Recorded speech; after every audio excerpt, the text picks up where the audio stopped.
Alrighty folks, this is Outdoor Adventures Austin Miller. Welcome back to another video. Newark, Ohio is in another severe thunderstorm warning. I think that is the third one this year. Maybe the second one, but I'm not sure. It's probably the third one. Whoa, now look at that. But at least it's not a tornado warning, thank you Jesus. Now we gotta survive these strong winds.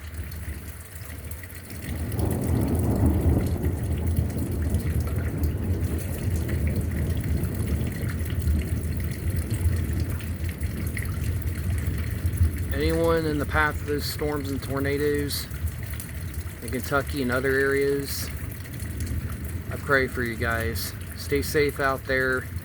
Remember, God is good all the time. He will protect you.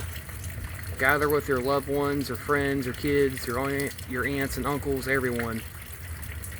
Gather together and shelter. Pray for you guys in Jesus' name. Amen. Alright guys, stay tuned for more. God bless you.